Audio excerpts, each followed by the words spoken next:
off a daily fantasy. His number too high, then I'm probably fading him. He been on the road, he gon' eat up my salary. I hit up by, he gon' lie before lock. Play back to back, then I probably won't pick on the DFS bachelor, good as it gets. Bit a few liners and hit me a leg. He had a good game, but it might be a trick. Log in the Slack so I know who to pick. Sharing our liners, we all gon' get rich. New to this game, you should come to the page. You might want some cash and get a good laugh. DFS Sports, we gon' run up a bag. He heard every game and it's making me mad. You buying your lineups, I think you a cheater. DFS bachelor, he the new leader. Yeah. What is up, everyone? Welcome back to the Bachelor Pad. I, of course, am your host, the DFS Bachelor, and as you know, when we go over our final look for our NFL DFS weekend, we like to double our knowledge and bring in our guy, Donnie Seymour, my partner in crime over from Sportsbook Review. How you doing this morning, Donnie? How can we find everything that you have going on? Because you're on every show in the world. Yeah, look, football season really ramps up, and we talk about it all the time, saying all that downtime between like March, April, May, June, July. It's actually kind of nice to be staying busy, but last week was on the Fanduel podcast. As you know, we do a lot of great things together on sportsbookreview.com, going over the NFL card, which we will be doing again tomorrow at 12 p.m. Eastern time. That's always a lot of fun, but also, rightwager.com. I've been in the pick selling business for a decade now, settled in at rightwager.com, which is my site, having a great football season. But the same thing with you, Kyle, that we take a look at, what we do and what we really do well. I'm not high volume. I only had 6 plays so far, and I take the first 2 weeks off of the NFL. But if I'm going to go 5-1 every 6 plays, Kyle, that I give out, I will take that every day of the week. So come catch it at rightwager.com. If you want a little bit of help in your sports gambling and also free content as well. We do a lot of stuff, Kyle, so a lot of fun stuff. Thanks for asking. Yeah, no, I see winners there all the time, and I try to tell people, hey, they ask me, hey, what's your pick for baseball? Don't ask me. Go ask Donnie, okay? Go ask Donnie and Jason over at SBR. Get to Right Wager and check all that out. As usual, a big thank you to you all for all your support, the kind words, the comments, liking the video, which helps the show more than you know. We really, really appreciate all that. All your support, you guys going over to SBR and checking us out 4 times a week. As Donnie mentioned, we'll be live tomorrow morning, an hour before kickoff, breaking down the entire weekend slate of games. And it's just really humbling for me. I really, really appreciate it. Also, if you wish to qualify for our weekly $50 PayPal giveaway, we're going to announce that winner right now. All you have to do is like the video, subscribe to the channel, and leave a comment in the comment section. We announce that winner every Saturday on this show. And before I forget, our winner this week is Hammer Cap. So Hammer Cap, hit me up in the comment section over on Twitter. Probably the best way. It's more private anyways. You can hit me up, let me know you won. We can DM and sort it out. And congratulations to you. A big thanks to Tax Relief Advocates for sponsoring that. They make your tax debt disappear faster than Markeith Morris's fantasy night last night. What an absolute joke. Negative points. Like the cup of coffee I drank this morning outscored Markeith Morris in fantasy points, and he throws the game away. So we will have one more NBA video out. I'll have that up tomorrow night sometime later tonight for game 6 tomorrow. So lots of stuff coming on. Hit that subscribe button. We appreciate that. Don't forget to check out my friends at Overlay DFS as well. A lot of fun over there. Hit a nice little parlay in that game last night, so that was fun. And of course, if you want my player pool, projections, weekly rankings for you season-long players, top wide receiver cornerback matchups, all that stuff, you can click the link and try Draft Dashboard for 30 days for $1. So let's get into it. I mean, we got quarterbacks right here at the top. I think I remembered everything there. And look, we got 2 games off the slate right now. Obviously the Denver, New England, and the Tennessee Buffalo game have been moved to Monday and Tuesday night, respectively. We're going to get a Tuesday night football game, it looks like, which is pretty cool. So they're not on this slate. And there are 6 games or 5 games right now that look like there's some rain possibilities. And I always like to check that out before I get into my quarterbacks. You don't want to play a quarterback if it's pouring down snow and rain or if the wind's blowing 30 miles an hour across the field. So Minnesota, Seattle, which is obviously not on the slate. The Rams in Washington, Philly and Pittsburgh, the Colts in Cleveland, and the Bengals and Ravens. All those games have 20% chance or higher of rain. I'm not a meteorologist, just from what I read from the experts. But at the top, I have a little bit of interest in Lamar Jackson. We talk about this every week. He's the most expensive quarterback. He's been banged up all week. There's going to be some rain in that game, so they're probably going to run the football a little bit more. It's against a Cincinnati defense that has overachieved. I still don't think they're a very good defense. So I don't mind Lamar Jackson, but again, you're hoping he outscores the entire field. So it's a tournament play, or if you're looking for a nice safe floor in those 50-50 cash games, you could throw him in there. Probably my favorite quarterback this week is Patrick Mahomes against the Raiders. 7-7 on DraftKings, 9K on Fanduel. Got a nice high total, 55.5 and higher in that game. The Raiders secondary's banged up. It's in a nice stadium there in Vegas. No weather concerns, no wind concerns. I like Patrick Mahomes quite a bit this week. It might be the first week I fire off Mahomes in the main slate. Of course, Dak Prescott at 7-4, just the volume. Now, you don't expect them to be behind against the Giants, but again, we don't know if that defense can stop anybody. So if the Giants' offense is remotely competent, Dak Prescott's going to throw the ball a ton. I mean, 2 of his last 3 weeks, he's put up 40-point efforts on DraftKings. So you got to like Dak Prescott. Now that we know the Jets-Arizona game is ready to rock, of course, there was the false positive, which is always fun for all of us when they have a false positive test. Thank you to the NFL for that. But yeah, I mean, those things are going to happen, but the game is back on. They traveled relatively at the same time. They waited a few extra hours. Kyler Murray, of course, with that rushing floor, starting to get healthy. Looks like Nuke Hopkins is going to be fine this week. You're going to see him questionable at times and limited in practice, but he should be ready to rock. Now, the real problem here is how much will he throw the ball? You got a Jets team with Joe and Flacco at quarterback, and that usually spells disaster. The Jets are getting Le'Veon Bell back tomorrow, which should help that offense a little bit. I like Watson against Jacksonville at home. Finally now, without Bill O'Brien, we've sort of touched on this at SBR this week, kind of let Deshaun Watson fly, let the team do what they need to do to win a football game at home against a very porous Jacksonville defense. I could certainly go there, and just a couple more guys over this 6K range. I do like Ben Roethlisberger at home. I'm a little concerned about that rain, but the Eagles' defense doesn't scare me all that much. That offense looks good. Philly coming off their first win of the season. If they can get rolling in this sort of interstate rivalry, I don't mind Big Ben at home either. Then you got Gardner Minshew against that Houston defense at 6-2 on DraftKings, 7-2 on FanDuel. A game where you expect they're going to have to throw the football. The one problem is Houston's so bad against the run, they might just run the ball down their throat the entire game. But James Robinson's involved in the passing game. I like Gardner Minshew. I actually had a debate this week in my fantasy football league. Do I risk it and play Josh Allen, or do I play Gardner Minshew? I went ahead and scared money doesn't make money, so I threw in Josh Allen, but damn it, that game better go off. And then the last guy is, of course, Matt Ryan against Carolina. Just volume alone, the Carolina defense is no good. They're at home in the Dome. So above 6K, that's what I like. What are you looking at above 6K, Donnie? Yeah, take a look above 6K. I don't think you can go wrong with the first 4 quarterbacks that are listed here on DraftKings. Lamar Jackson should have a big day just by product of going up against Cincinnati. Yes, it's going to be raining, but when you take a look at rain, that doesn't really dissuade me from taking Lamar Jackson because I never anticipate, Kyle, with him a 300-yard passing game. I want him to be around that 225 range with the chance to throw 2 touchdowns, but also the ability to run for 75, 80 yards and a touchdown on top of that, and I don't think that's going to hinder his performance. You're right about Patrick Mahomes because you do want a team that can answer back. And say what you want, Baltimore's defense is pretty good. Cincinnati's got a quality offense. They can answer the bell in that game. When you take a look at Patrick Mahomes, he's going to answer the bell regardless of any defense that he plays. But when you look from a Raiders perspective, it's going to be nice weather, 77 degrees, not terribly windy out in Kansas City. The Oakland Raiders should be able to come out and answer that bell. And then when you take a look at Russell Wilson, we expect even if there is some rain drizzle up there in the Northwest, Russell Wilson should be able to go toe-to-toe because we do know Kirk Cousins has the ability with Dalvin Cook to put up some points against that Seattle defense also. And then when we take a look at Dak Prescott, just by volume alone, I don't think the New York Giants are very good on defense.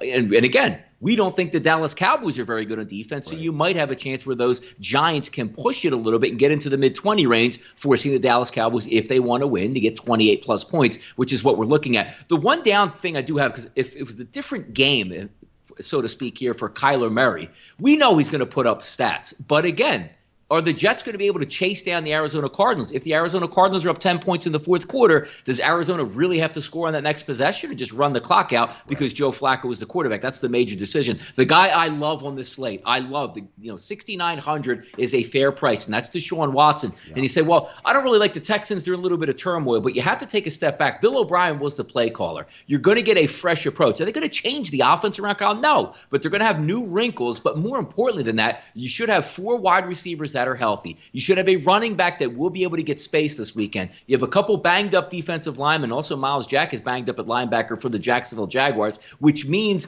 everything is in play for Deshaun Watson. And they're going up against Jacksonville's overall defense, which last week, Kyle, gave up over 500 yards to the Cincinnati Bengals. He should eat. He's actually my favorite quarterback above 6,000. I love it. I love the call. And Deshaun Watson's won me a lot of money in the past on DFS. You just hope they can convert on third down. I always get frustrated with Houston. It's like 3rd and 3, and they're moving the ball, and then it's just some awful player they can't protect, and he's sacked. He's running for his life. But I like that Jacksonville-Houston game quite a bit this week for DFS. So I am with you on there. Under 6K, there's only a couple of guys. I think I've got 3 players marked that I like. The first one's obviously Teddy Bridgewater against that Falcons defense. The Falcons have allowed the most fantasy points in the league through the first 4 weeks to opposing quarterbacks. He's sitting there at 5,900 on DraftKings. He's 7,100 on Fanduel. Had a nice game last week, put up a 27, his first real big fantasy game of the season. I like Teddy Bridgewater quite a bit in a game where Atlanta's going to be able to score on Carolina. So Carolina's going to have to come right back and throw on Atlanta. And even though they have that big power back in Mike Davis, they're still involving him in the passing game. So I like Teddy Bridgewater quite a bit. Then I get to my guy coming back from injury against a Dolphins secondary that might be getting a little more healthy with Byron Jones coming back. But that's not really how the 49ers throw the ball. They're more in the middle of the field to Kittle, these sort of play-action crossing routes to Deebo Samuel, who is actually battling an illness and may not be available for this game. But Jimmy Garoppolo is at 5.5, making his return. 6.7 on FanDuel. Miami allowing the 5th most fantasy points in the league right now to opposing quarterbacks. So I could take a flyer. If you're looking to pay down at quarterback, I could take a flyer on Garoppolo. They're a running team, of course. If Mostert doesn't play, you might see them throw the ball a little more. If Miami is putting up points, which you know they can do, even against a banged-up, still decent 49ers defense, that could be an interesting game. That total's sitting at 50.5 right now. It's an awfully high total for that game. I'm probably leaning the under. We'll get into that tomorrow. But I do like Jimmy Garoppolo at 5,500. And then the last guy I have marked, well, actually 2 guys. Daniel Jones, it's high risk, high reward. It's a bad Dallas defense. We haven't seen anything out of Daniel Jones this year. But if there is a defense he could do it against, it should be against Dallas in that dome in Texas. Daniel Jones could be an interest. He's going to be super low owned. Don't make no mistake about that. It's a tournament flyer, but I'm going to have a couple lineups out of 50. I'm going to have some Daniel Jones in there. And probably the last guy is Derek Carr. We talked about that Chiefs-Raiders game. I'm not a huge Derek Carr fan, but you know Kansas City's going to put up points. Got a huge total in this game. And if they're down like we expect them to be, they're going to have to throw the football. Kansas City's been very good actually against the run, better than usual against the run this year. He's sitting there at 5,300 on DraftKings, 6.9 on FanDuel, so I think you can throw in some Derek Carr this week as well. Yeah, I mean, you bring up an interesting point on Derek Carr because, we're going to go dumpster diving below 6,000 at quarterback because I think those top 4 to 5 quarterbacks are so elite that you would sort of be foolish to try to undersell and say, well, I'm going to find a bargain down the end. But it's not a bad price because we're taking a look at the team total for the Raiders, somewhere around 21.5. They're going to have to get legitimately in that game, I would think, around that 26 to 27-point range. And you do know in the fourth quarter how we're looking at this game as handicappers. It's a double-digit spread favored for Kansas City. So one would think you might be able to be 5 minutes or less in that game, a double-digit lead for Kansas City. What's that mean? That means Derek Carr is going to have to dink and dunk down the field to get points. That could mean an extra 50 to 60 yards or even a touchdown. I really like that look that you bring up there. But also when we're taking a look at guys just below, Teddy Bridgewater is a legitimate shot in this game. We've seen Atlanta play. Would you be shocked in this game, Kyle, if Carolina Panthers scored 17 or if they scored 27? I would be shocked if they scored the 17 points. They're going to have to get into that mid-20 range, and he's coming in cheap. Phillip Rivers, not a big feel for that one. Baker Mayfield, same thing, going up against a very good defense. Taking a flyer on Carson Wentz without any weapons against the Pittsburgh defense, I don't think that's a really good play. Ryan Fitzpatrick brings in a little bit, but the only thing I worry a little bit about in this game, you're now down to that point, Kyle, where you're saying, all right, we have to actually announce who the starter is going to be. So that already means the quarterback might be on a short leash. Let's just say they get to halftime and it's 14-7, but the Dolphins don't look that good. They might one of those, sparks that NFL teams look like and go with 2 in the second half. So those are dangerous ones. Jimmy Garoppolo coming off that ankle injury. I don't know if you're really going to see the full gamut of the offense, but he will be a competent start in this one. But you're right. If you're going dumpster diving with a chance to say, you know what, I'm going to load up on running back or wide receiver, This is the game that Daniel Jones has to perform in. It's a sieve on Dallas. Dallas is going to score on your defense.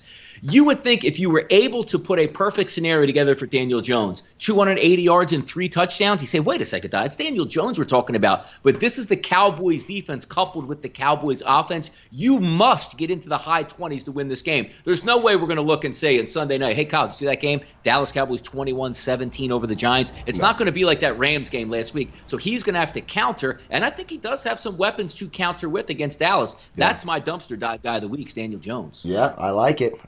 Daniel Jones, I'm nervous about it, but I'm going to throw him in.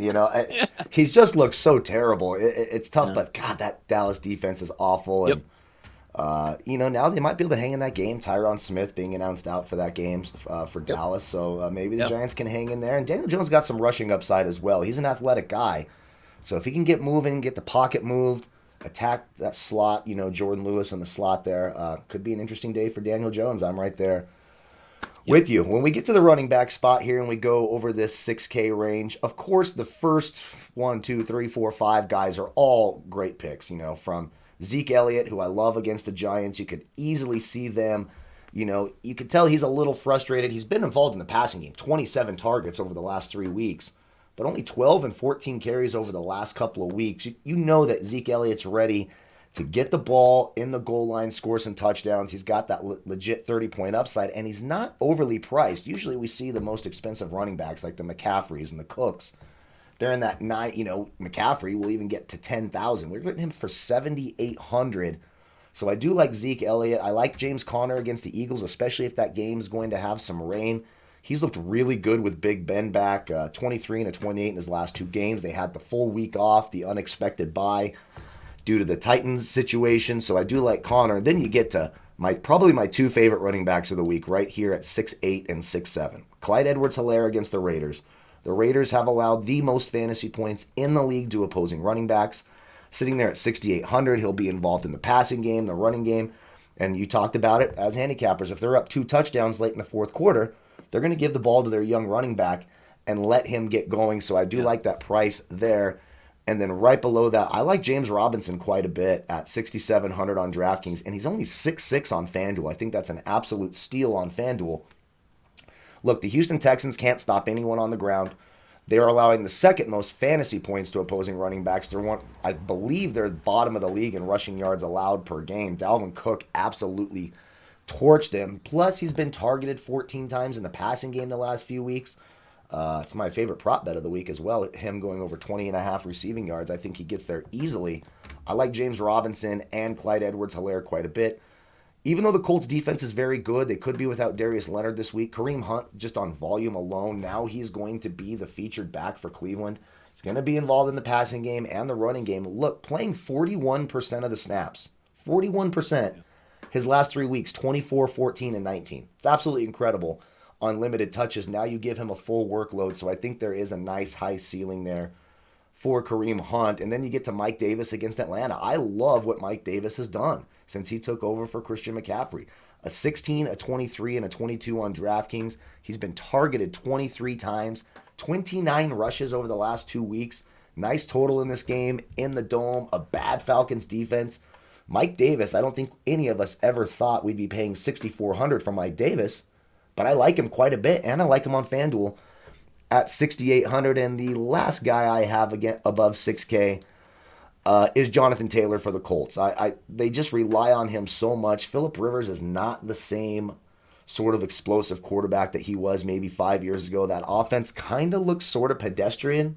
It just doesn't seem very explosive. T.Y. Hilton not doing much. Jonathan Taylor in a game that, if Cleveland puts up points, they're going to have to come back the other way. He will be involved in the passing game. You can see 20-plus touches. When they're in the red zone, they're giving the ball to Jonathan Taylor. So I don't mind Jonathan Taylor at 6,200 either. What do you like up here up top?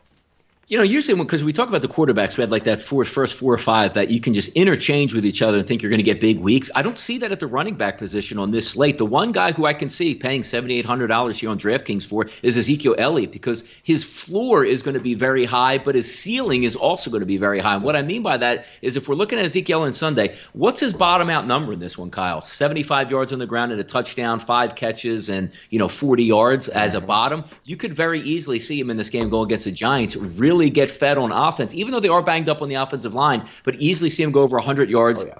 2 touchdowns on the ground and a couple more catches. So I don't mind paying out for that 7,800 for Ezekiel Elliott, because what we're looking at from behind is really what you want to analyze. Because if, Ezekiel Elliott was 7,800, but you had other 5-star Bell players below him, just like 1,000 off, you say, wait a second here, let me reevaluate. But that's not going to be the case. Like James Conner, he has a very low ceiling, very low, basement level price. He's going to get 60 to 70 yards in this game. You're not going to take James Conner unless he gets hurt in this game and say, boy, he only got the ball 6 times. I was really surprised by that. They should have the lead throughout in that game. The Eagles shouldn't be able to push the pace, which means the Steelers will be able to dictate tempo, run the ball, play action pass. That's going to play in him very well. Clyde Edwards-Helaire, I agree with you also. I think we're going to get a lot of scoring in that Kansas City game and some really good temperatures. Look for him out of the backfield to catch some dump-off pass. That's a great one. Robinson is an interesting one here, because if I think Houston is going to go, off on offense, so to speak, you would think Jacksonville is going to have to counter, and Jacksonville is going to be down in that game. We're going to see if he can catch some passes out of the backfield, but you're also talking about an offense that can hand the football if they're getting healthier. The Jacksonville Jaguars missed 2 guys last week. One guy sat out the center, Linder, but also the left tackle went out of the game early in that. They are both back. That is a healthy front line. He should be able to get some running yards. I just don't know if he might disappear late in the game because, they're down double digits in that one. Miles Sanders at 6,500. You're talking about a top 5 running back on DraftKings. I don't see it. I love Miles Sanders, but when I love Miles Sanders? With Jalen Reagor, Alshon Jeffrey, and Deshaun Jackson, Dallas Goedert, and Zach Ertz all healthy, so he can run in space, and that play action really is able to lift off. So I'm really down on my man Miles Sanders, even though I'm wearing an Eagles shirt right now, really down on Miles Sanders. See, Kareem Hunt, he's going up against maybe the best defense in the league. It doesn't matter. It's about volume and what you're going to pay for the volume, because what is his bottom basement number here? 50 yards on the ground and a touchdown, a couple catches out of the backfield. You're catching that for 6,500, and that's a bottom level. If they're in the lead, he's going to be able to get some running room in that game. Mike Davis, again, just one of those guys that it's such a, monotonous name that you still don't know about him, but you look at the stats like, man, he really picks it up. I wouldn't pass over Mike Davis at 6,400. Taylor, we'll see if he gets enough yards to carry in that Cleveland game, but that's pretty much it for me. A sneaky one that maybe you're not looking at because you just see that title of Baltimore Ravens, you don't want to go up against it. That Joe Burrow offense is going to move the football, and Mixon is the guy on the goal line. Don't be surprised if Joe Mixon has a really nice day on Sunday here at $6,300. Yeah, he went off, and I always love those guys that are questionable when you're playing DraftKings, because people will stay away from low them, owned, and they're low owned, and then you jump all over those guys. A lot of people watching the show would say title of your sex tape. We do that all the time, and we've had about 50 of them while we're doing this. But Joe Mixon, you got to have him in your player pool every week. Baltimore's defense does scare me a little bit. They're 7th against running backs, but we talked about the possibility of some rain, etc. And Joe Burrow's moving. The Baltimore defense hasn't been dominant, I don't think, so far this year. We've seen them be fairly vulnerable. They're not the defense we kind of thought they would be. I like the Joe Mixon call as well. Then when we get under 6K, there is not a lot of value here at running back this week. We don't know if Raheem Mostert's going to return, so you're not sure if you want to go to the Mostert, Jerick McKinnon well. One guy that does stand out is Todd Gurley, and I know he's only playing about 54% of the snaps, but Carolina struggles against the run. They've allowed the 4th most fantasy points in the league to opposing running backs. They're at home. He's 5,700. He's still, in his last 3 weeks, 21, 14, and 16 carries, a couple double-digit outings there. So I think Todd Gurley's a nice play at home against that porous Carolina defense. I'm staring at Kenyon Drake right now, and I couldn't be more frustrated with the player in the NFL right now than Kenyon Drake. I drafted him early in one of my drafts. Luckily, the rest of my players have carried the load. When you look at Kenyon Drake, last year he averaged 5.6 targets in the passing game per game. This year, combined through 4 weeks, he's only been targeted 5 times. It's crazy. It doesn't make any damn sense. Now, I know they brought in DeAndre Hopkins and whatnot, but then you look at this Jets game, and there's a total here of 47. It's not overly low. I don't know if they get to that because I'm not sure the Jets can score. But if you figure this is a game where they should be ahead at the end of the game, we talked about that a little bit with Kyler Murray. Kenyon Drake should be involved, and all they got to do, it's made the headlines where Kenyon Drake's not involved in the passing game. We kind of see this in the NFL. When that sort of thing happens, then they're like, okay, we're going to start getting him the ball a little bit in the passing game. So, and he's going to be low owned. He burned everybody last week, including me, projecting him out right now at 4% ownership. So I'm just saying it's risky as hell. He has been a major disappointment in that offense this year. But that's usually when these guys go off, when no one's playing him and everyone's mad at him. So I'm going to have some exposure to Kenyon Drake, and I'm going to feel nervous about it. I started in this week on my fantasy team. Let's go, Kenyon Drake, you son of a bitch. Let's get it done this week. In terms of fantasy, of course, people. Don't get your panties in a lot. Okay, and then some other guys here. David Johnson at 5-2 against Jacksonville.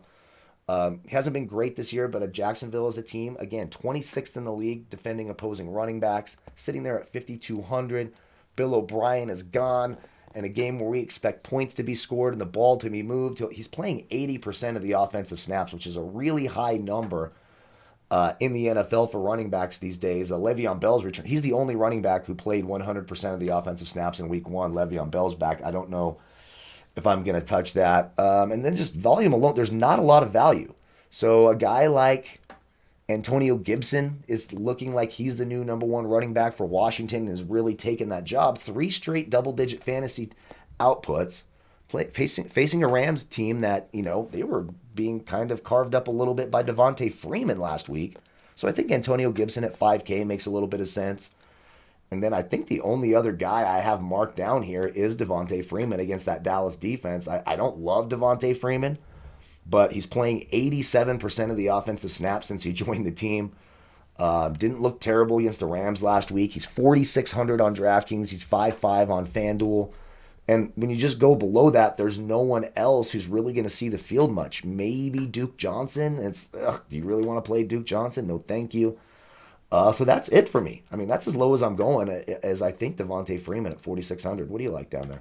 Yeah, when you're talking to the 6,000, you're right, because you're getting a lot of squeeze outs, if we can say to look.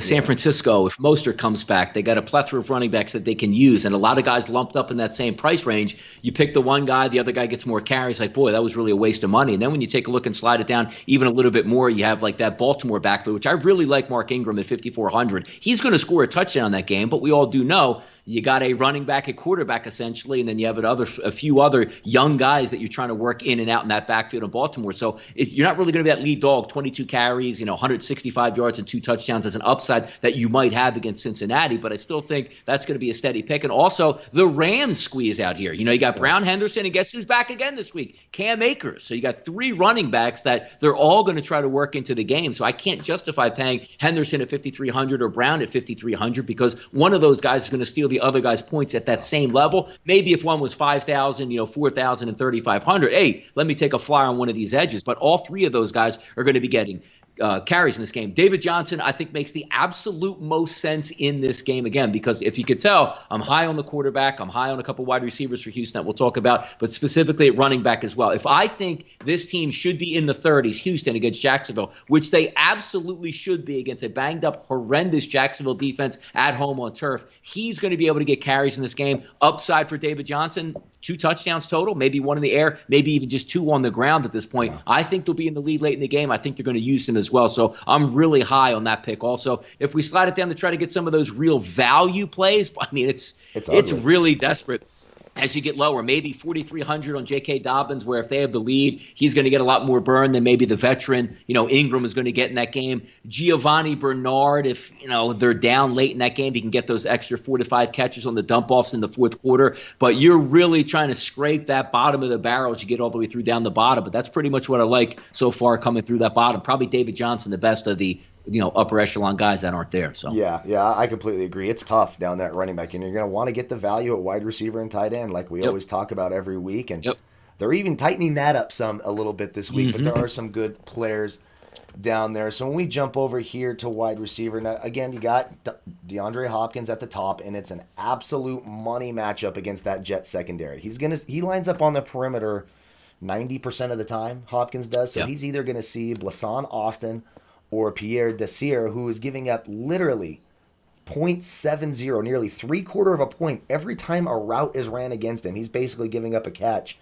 for 7 yards. So you got to like Hopkins at 7-9, but then you're playing Hopkins against the rest of the field. And in a week where it looks like you're going to be paying up at quarterback and running back, it's really hard to then pay up at wide receiver. You're going to be playing some players that you just don't like. You're going to have to go way down at wide receiver. There's a couple guys I like down there, but we'll get to that in a second. But Hopkins is in play. Then you got Calvin Ridley.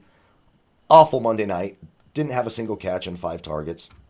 Isn't fully healthy. Now, it should be a better week this week at home against Carolina.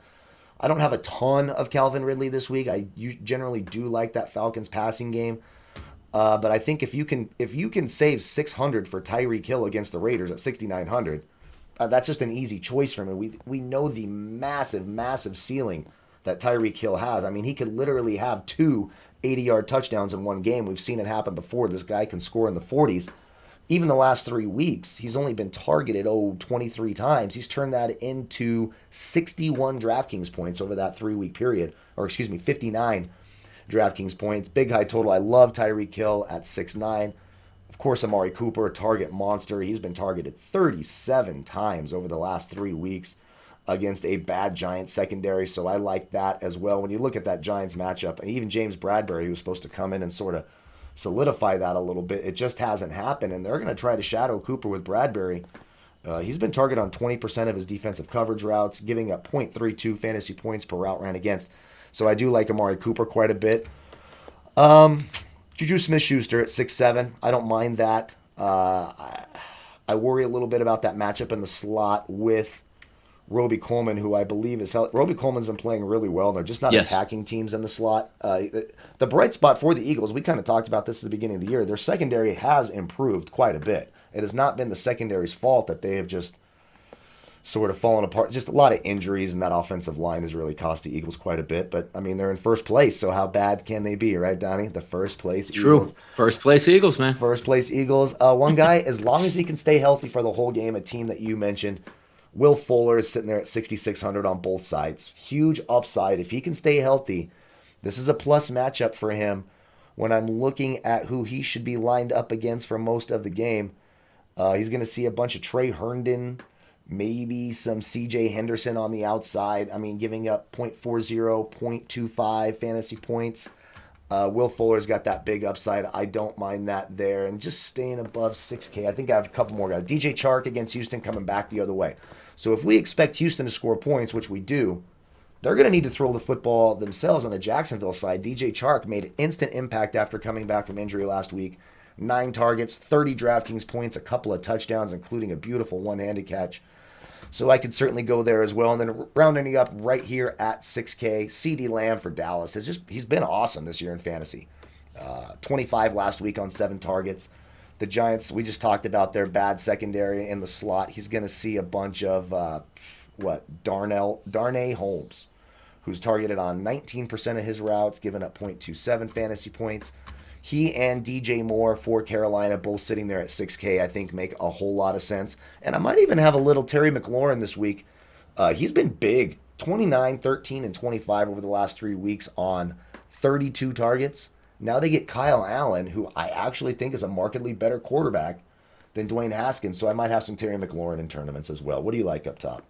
Yeah, looking up top, I'm not paying up for wide receiver this week, and that means like anything above like 7,000 or the high 6 number. I just don't see the overall value because you bring up a good point. Should DeAndre Hopkins have a really good game? Absolutely, but if we're looking at a not so fast-paced moving offense for the Jets, that's really going to limit what Hopkins is going to be able to do. Ridley in that game, I mean, he should score, but you're right, coming off a shaky night. And we're talking about him at 7,500. We're not talking about getting Calvin Ridley at 5,500 in this game. And also, if you take a look and say, well, we always like Calvin Ridley because Julio Jones draws double coverage on the opposite side. Julio's probably not going to play this week. So that turns Ridley into that number 1A guy, which now I'm already looking down the list. Forget about, Calvin Ridley. Who else can actually perform against that little bit porous defense on the Carolina Panthers? So he's out. Amari Cooper, there's like 15 options in that Dallas offense. I'm not paying $7,400 for him when CeeDee Lamb can outperform. Michael Gallup can have a big day. And talk about the tight end that's now starting to ingratiate himself in the office, Dallas Schultz, and also a really good running back on the goal line. So you're not going to get those fades at the 1-yard line. That's going to go to Zeke, or have we seen a quarterback sneak out of Dak Prescott? Tyreek Hill, I agree with you. If I'm going to pay up at all, 6,900, it's Tyreek Hill. It's one of those boom bust guys where he only needs 4 catches and he can have 115 yards and 2 touchdowns. You talked about going deep, one play. All it takes is one big play, and you paid for your Sunday, and it might only be like midway through the first quarter. Those are always nice to have. Julio Jones, I don't think he's going to play, so not even talking about it. Juju Smith-Schuster, he'll get a lot of Darius Slay. And again, I don't think this really is a track meet type of game, more of a ground game. See if the Steelers can smother the Eagles' offense, slow it down on offense, so he's out. But here's my target that I'm taking. If I'm going to take an upper level wide receiver this week above 6,000. I'm looking at Will Fuller, Cooper Kupp, DJ Chark, Robert Woods, all right in a row. I think are very valuable assets here. I think Will Fuller should have the chance to have a big game because you're going to be able to run the football, which means play action. And again, he just needs a deep shot or two, and he can certainly handle that business. Cooper Kupp, I think, is going to dominate out of the slot versus the Washington Redskins. DJ Chark is a perfect matchup. Not to say that, hey, I think, the Jacksonville Jaguars are going to win the football game, but if we anticipate them being down, he misses one game. Jacksonville's offense falls apart. He comes back, and it looks like it's able to move the football. They put up 25 points last week and had a very good game. I expect that as well. And the same thing with Robert Woods. He'll get the football in this game. I actually like Cooper Kupp a little bit more than Robert Woods. I think Cooper Kupp definitely destined to score a touchdown. But those, Tyler Boyd, who I've been preaching for weeks here, A.J. Green still gets a lot of the coverage, but Tyler Boyd is certainly a Joe Burrow favorite here, and I think that's going to continue this weekend. And again, if I think they're down. But you're right, the ultimate guy who I consider, when I played college football, we were bad. We were always down in the fourth quarter, and I loved it. So maybe I came into the game, Kyle, with 2 catches for 21 yards in the first 3 quarters. I ended up getting 4 to 5 catches in the fourth quarter just because we were losing. That's Terry McLaurin right there. And yes, he gets an upgrade. So if we can get production out of Terry McLaurin in the first and second quarter, imagine what we can get when they're down 14 points with 5 minutes to go and they're just trying to move the football down the field. He's a great option at 6,100 here. Yeah, I completely agree. I agree with all of that, and I think you're right. As high up as I really want to go is Tyreek Hill, and it still might be tough because there's not a ton of great value. Then we get here, now we get here under 6K, and I like a couple of these guys right here in a row. Robbie Anderson at 5,900. He looks like Teddy Bridgewater's favorite wide receiver, and he plays all over the place. He plays about a third on the left, third on the right, and a third in the slot. So he's going to get some exposure to all of these Atlanta corners. Now, I know they're getting the rookie A.J. Terrell back, but he wasn't doing anything special before he left with COVID. And now you're going to see him, Isaiah Oliver, Kendall Sheffield, Robbie Anderson at 5,900. I have him in a ton of lineups this week. Devontae Parker. He's actually got the 49ers, and they're 5th against wide receivers, and they're really tough. Well, Devontae Parker stays on that left side of the offense about 42% of the time. Then he's on the left side 38% of the time, very rarely in the slot. Emmanuel Mosley and Akello Weatherspoon have absolutely been torched. I actually really like the matchup for Devontae Parker in a game where the 49ers should be ahead on the road, and we know the Dolphins are going to throw it whether they're ahead or behind. They have no real semblance of a running game. Myles Gaskin doesn't look terrible, but I like Devontae Parker quite a bit at 5,900 right there. You mentioned that Pittsburgh-Philly game. I don't mind Deontay Johnson in these middle. He left the last game early with a concussion, but the 2 games prior to that was targeted 23 times by Ben Roethlisberger, so he's got some boomer bust potential there. Again, I'm not in love with the offenses in that game unless it's James Conner for the most part, but I could take a flyer on Deontay Johnson with some of that upside. You mentioned the Falcons and Julio Jones. Russell Gage is the next guy to step up. Didn't have a great Monday night either. He was coming back from a concussion. But we've seen the upside for Russell Gage. He's 5,100 on DraftKings, 5.6 on Fanduel. Should be heavily targeted. The Carolina secondary's been decent this year against opposing wide receivers. But in the slot, he's going to see Corn Elder, who's been pretty good. I will say Corn Elder so far given up about 0.15. But I think that's more of a matchup situation and not necessarily his ability. So I do like Russell Gage quite a bit. Jarvis Landry in the slot, not really ready to go against that Colts secondary just yet. And then we get to T.Y. Hilton, right? Sitting at 4,900. Cleveland allowing the 3rd most fantasy points in the league. 2 opposing wide receivers. He hasn't done a damn thing all year, and he's probably going to see a bunch of Denzel Ward, so that concerns me. But when you got a guy like T.Y., there's got to be the breakout game sometime. It's got to happen for this guy. Could be this week against a bad Cleveland defense that's awfully cheap. I'm not putting him in all my lineups, but I'm certainly going to have some exposure. Anybody in the slot for the New York Giants. So we got Golden Tate at 4,600, 4,500. I got a bunch of Golden Tate. He's 4,600. He's getting that matchup against Jordan Lewis. We've talked about this every single week. Whoever is in the slot against the Dallas Cowboys, you want them in your lineup because Jordan Lewis might be the worst slot corner, along with maybe Mike Hilton for Pittsburgh, which is weird. But Jordan Lewis in the slot is absolutely dreadful. This could be a week for Golden Tate. Dallas has been torched by opposing passing games, allowing the second most fantasy points in the league to opposing wide receivers. Then we get Sammy Watkins. So we talked about Tyreek Hill. How about Sammy Watkins at 4,500 on DraftKings, 5,600 on Fanduel? If you want that Chiefs passing game or you're playing Mahomes and you want to stack your quarterback, saving some salary and going to Sammy Watkins, who has some, not, I wouldn't say the equal upside of Tyreek Hill, but he sure does have big upside, and he can go deep as well. We've seen him be sort of this intermediate target as well when they're double teaming Tyreek Hill over the top for Patrick Mahomes. So I like Sammy Watkins quite a bit at 4,500. I think that's a little too cheap for him, and I'll have some exposure there. And then all the way down, I do have a couple guys just who might be some sleepers under 4K. Dontrell Inman for Washington. He's been targeted 16 times over the last 3 weeks. Had a 19 in week 3, turned into 7 week 4. Now you're getting the Rams secondary. If you expect Jalen Ramsey to spend a lot of time chasing Terry McLaurin around the field, Dontrell Inman is playing 67% of the offensive snaps. I like the targets. I like the upgrade at quarterback. It's a boomer bust type of guy at 3,700 if you're looking for one of those flex guys down there. And then all the way down here at 3,100, we got Cedric Wilson for the Cowboys. Not playing a ton of snaps, but when he's on the field, he's targeted 13 targets over the last 2 weeks. We saw that big 31 in week 3, so I don't mind that. And then one guy for the Jets. I had to get one Jet in here. Jeff Smith came in last week, played. Now, I know they're getting a little healthier in the wide receiver core for the Jets, but he played every single offensive snap in that game. Jeff Smith did for the Broncos, was targeted 9 times, put up 15 DraftKings points. He's literally minimum salary. You can't get anyone cheaper at wide receiver at 3,000. So if you're looking to try to be super contrarian and throw a guy out there that could be low owned with some, if he gets you 9 targets and 15 points, you've hit 5 times value at 3,000. You'll take that. So Jeff Smith would be my deep, deep sleeper of the week if you're looking for a guy. Under 6K, what do you like this week, Donnie?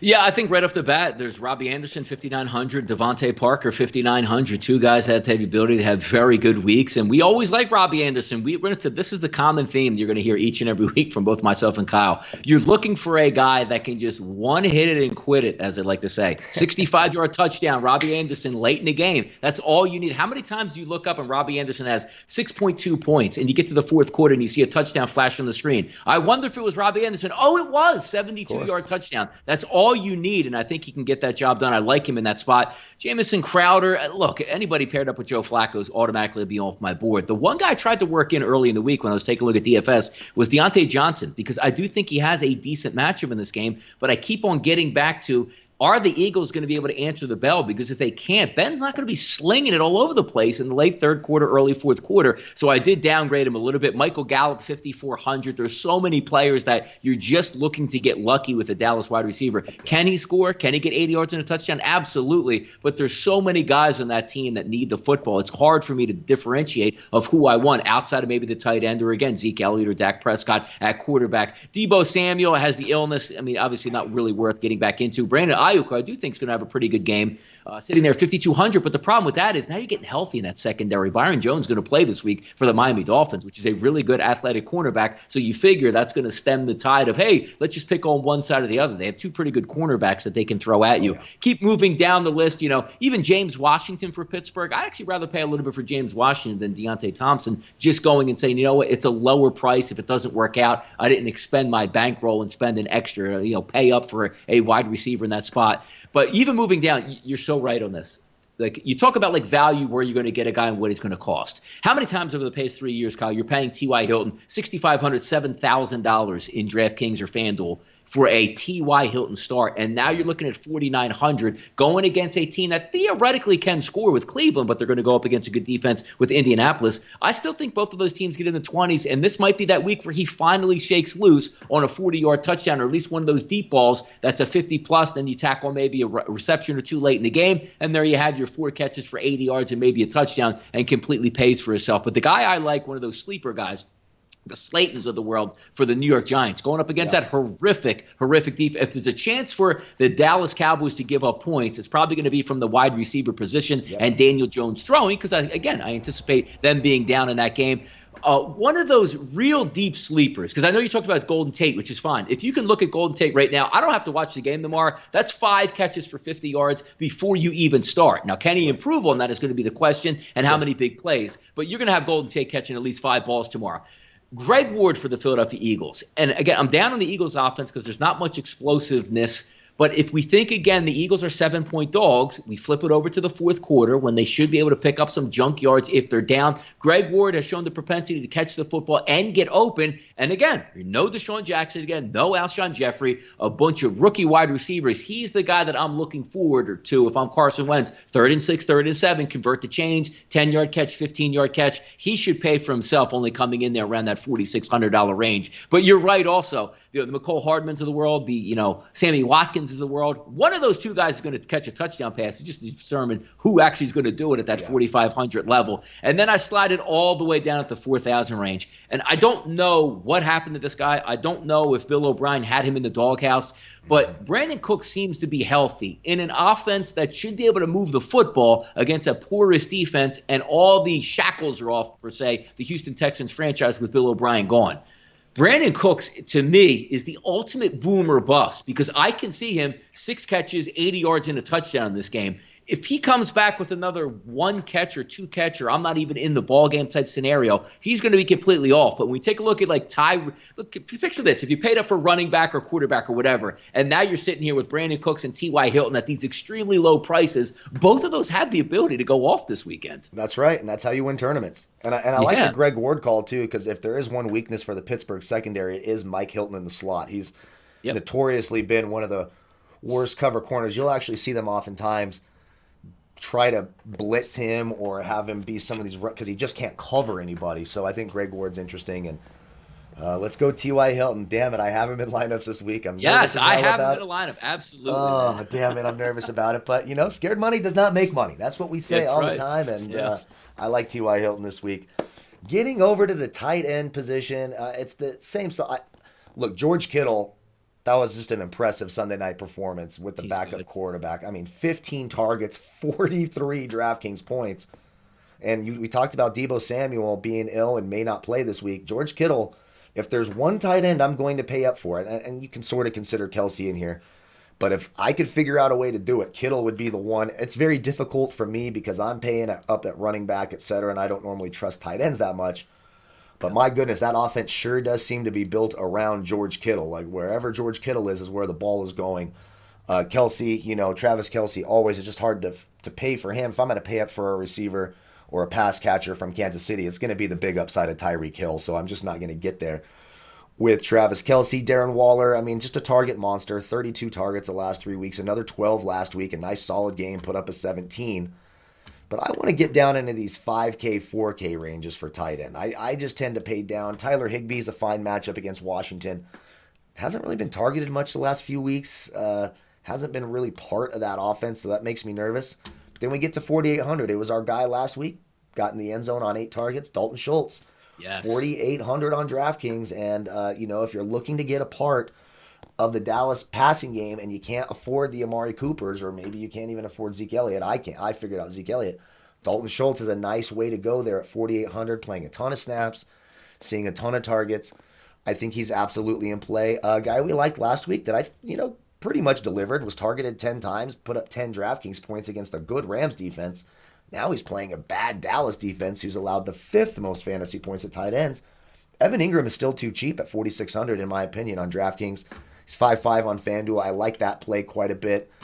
Probably my favorite tight end this weekend. The Eagles have been absolutely torched by tight ends. We saw what George Kittle did last week. Now we got Eric Ebron at 4K on DraftKings, 5.1 on Fanduel. We know he's going to get the red zone targets. He's playing 72% of the snaps. He's healthy. I like Eric Ebron quite a bit in this game. I just keep going to that $4,000 price, and it just opens up a ton of salary, and I know he's going to get the opportunities, especially in the red zone. So I like Eric Ebron quite a bit. I've liked Logan Thomas the last few weeks. He's let me down. Now that they get an upgrade at quarterback with Kyle Allen, I think Logan Thomas at 3,500 is certainly in play. And one guy I marked way down here at 2,900 played every offensive snap for the Colts last week in his return is Trey Burton sitting there at 2,900. You're only going to get him healthy for a game or two. So if you want to play Trey Burton, you may as well do it now. Literally was on the field for every snap, which is surprising because they have two other tight ends in Jack Doyle and Mo Alley Cox. But they really like Trey Burton. Phillip Rivers loves throwing to his tight ends. I mean, see Antonio Gates, Hunter Henry, etc. Cleveland Browns have allowed the fourth most fantasy points to opposing tight ends. So Trey Burton sitting there at 2,900. Worked some of that rust off last week, was targeted 5 times, didn't do anything special. But if you're going to play all the snaps and have the receiving upside of a Trey Burton at 2,900, I'll take that as well. What are you looking at tight end just overall? Yeah, overall, I mean, you can't go wrong with George Kittle. He was amazing last week, and this was a guy that missed, got injured, missed a lot of practice time, gets right back into it. Like he never lost a step, looked just as good as when he was, not injured as opposed to, I mean, he was amazing in that game. Travis Kelce, you're right. You're going to pay up for that. There's going to be a lot of weapons in that game, but you should have a lot of scoring. Waller from Kansas, in that Kansas City, Las Vegas Raiders game, you figure he's going to have some upside. But I always like to slide it down a little bit because you're right. When you pay up for a tight end, 6,600, you typically don't get the 175 yards and 2 touchdowns as like that offshoot that you would get at a wide receiver. Right. I mean, it sounds crazy because how many wide receivers do that? Not that many, but it's really rare for a tight end to have, let's just say, 110 yards and 2 touchdowns. So when I slide it down, Zach Ertz, he'll catch it and fall down. That's, again, a really good defense he's going up against. Zach Ertz, probably you can pencil him for 5 catches in that game, but not a ton of upside going against an elite defense. Mike Gesicki, you figure that the Dolphins will be down in the fourth quarter. He'll make some plays out there. He should be decent. Dalton Schultz, I feel like he's one of like the guys that we're grooming now in the NFL, saying, look, we saw him a couple weeks ago, and as long as you're in that Dallas Cowboys offense, you can catch and you're a little bit athletic. Like, we always liked Jason Witten over the years, but Jason Witten was always called him the Big Tin Man. Catch the ball at 7 yards, can't make anybody miss, ends up with an 8-yard gain. That's not the case. Schultz can really get after it, so that's a nice upside. The one guy that I'm going to advocate taking this week, which I rip every single week, and he's never on my board, but if there's one week, Kyle, that this guy's going to be able to perform, that's Evan Ingram for the New York Giants at 4,600. This is the week he has to excel. This is the week he should be open. This is the week they're going to be throwing the entire second half. I'm not going to be surprised if I get an Evan Ingram 6-catch, 88 yards, and a touchdown this game. That's what I expect out of him. I don't expect it any other week, but if there's one week you want to take Evan Ingram, it's going to be this week. Some of the cheaper options on that card, you're right. Eric Ebron is a very good one. The Eagles, TJ Edwards is their best overall linebacker. He's out and went to IR with a hamstring injury, so they're even lower. You're going to see a lot of Nate Gehry chasing, Eric Ebron all over the field, not doing a very good job at. The one sneaky guy also is an unbelievable athletic tight end, and you don't pay that much. You're not going to get a ton of production, but knowing if this team can get into the red zone, which they should be able to, I'm talking Indianapolis Colts, that's Mo Alley Cox. Look, if you're going to pay $4,200 and he gives you 3 catches for 16 yards and a touchdown, I'll take it every time out of the tight end position to get that, knowing I'm going to get 2 to 3 red zone targets per game out of him, and he's a very athletic tight end. But then you're just taking some shots. If you want a long chance shot here and not pay a lot of money on DraftKings, 3,500. The Cleveland Browns just activated David Njoku back, athletic tight end out of Miami. He reminds me of so much of Evan Ingram because he's always wide open, but somehow can't seem to make the catch or track the football. But if you're going to pay 3,500 and this kid's going to get you 50 snaps in a game and maybe 8 targets, it's well worth it because, yes, they're going against the Indianapolis Colts, who are a very good defense. You're talking 3,500 out of a super athlete. Wouldn't surprise me if he has a bad game, and that's 3 catches for 46 yards at $3,500 with a high upside here. Yeah, I like it. I like that quite a bit. The tight end position, always the bane of my existence in DFS. Yes. Dalton Schultz has been good to me the last couple weeks, but I've gotten plenty of 3-point outings from my tight ends on Draftkings. Yeah, like I look at like the Tyler Higbee 3-touchdown game. Like I never picked that guy out. Like this guy's going to win $1 million because he has Tyler Higbee. I would have never picked that guy out. You're right, man. On 5 damn targets too. It was like 5 targets. 3. It's just so stupid, absolutely stupid. But it's against the Eagles, so we've seen Higbee kind of go off, and then we saw Kittle go off, so maybe we can get something out of it. Man, he'll be chasing. He's chasing Come all on, day. Eric Ebron, just stay healthy, damn it. Just stay healthy for the game. You always worry about that with Ebron. And then defensively, real quick here. I mean, it's basically right now you're looking at the top 5 defenses. The Cardinals against Flacco, of course. The Rams against the new quarterback Kyle Allen, of course. The Ravens against Cincinnati, sure, in the rain. I like the Steelers quite a bit against the Eagles. I hate to say it, but I really do. They'll put pressure. Yeah, they're just going to get a ton of pressure, and I don't know if that offensive line can stop Watt and Dupree and everyone else. I always have consideration for the teams playing the Dolphins because Ryan Fitzpatrick can melt at any point and throw 4 straight interceptions on 4 possessions. He's going to take risks. So even though the Niners defense is banged up and they're not necessarily the same defense, I still will have some exposure there. And then I think the cheapest defense I have marked is that Colts defense against Cleveland because it's sort of the same thing with Baker Mayfield. He can melt as well. I think things are going to be a little tougher for him this week. I know the offenses look good, but the Colts defense is much different, even despite the injuries. The Colts defense is much different than the Dallas Cowboys defense. And I just couldn't find anything down lower. I mean, maybe you want to take a shot. Maybe the Texans are revitalized against Jacksonville at home at 2,600, but that's really risky because that defense is bad. That's about it for me at defense. Yeah, if we want to take a long, because again, it usually is paint by numbers. It's funny to see the Cardinals defense as the highest Sunday rated defense. You don't really see that too much, but I agree with the Rams. I don't know about the Ravens so much because Joe Burrow has been active. He's going to put up points. He's going to be able to move the football, and he's athletic. And what I mean by that is not because he can run for first downs, but avoid that pass rusher that comes in who some quarterbacks just can't get away from. He can make a guy miss and throw the football away. So those are points that are taken off the field. I do think the Steelers going to have a good weekend here. The Cowboys may be sneaky if you get a bad Daniel Jones effort. We know he has a propensity to fumble, so a sack and a fumble, and there you go. You're off with a couple points. But even looking all the way down, I'm down a lot on the Eagles, but the Eagles we're up there with sacks in the NFL. I believe they might even lead the NFL in overall sacks this year. And when you're paying 2,800, it's not like, well, I need a shutout. If I can get 4 sacks on Big Ben and maybe force a pick at 2,800, that's fantastic because when you don't get some of those, boomer bust plays, which they had last week, had a lot of sacks, but also you had the pick 6. All it takes is a pick 6 from one of these lower lottery ticket defenses to come up. That's right. When I want to try to pick a lower team, it's not so much the points they're going to give up. Can they get to the quarterback? Because if you can, good things happen with sacks, fumbles, and interceptions. Maybe a long flyer on the 2,800 there with the Eagles. Yep, I completely agree, and I think that is everything. Again, thank you all so much. Thanks to Donnie for being here. It's really added this awesome element to the DFS show, and people love it. So I'm super grateful. I know the people watching are super grateful. Thank you to all of you for watching. Don't forget to like, comment, subscribe. Congratulations again to our winner, Hammer Cap. Player pool and everything down there in the link below, so check all of that out. And again, tomorrow morning, noon Eastern, 9 Pacific, myself and Donnie right over there at Sportsbook Review. I have a link to the channel in the video description below. Come check us out live, ask us your questions, have a few mimosas with me as we always do on Sunday morning, and we'll get you all teed up with all the bets, picks, plays, everything you need for tomorrow's action as well. Thank you all again so much. Goodbye, folks.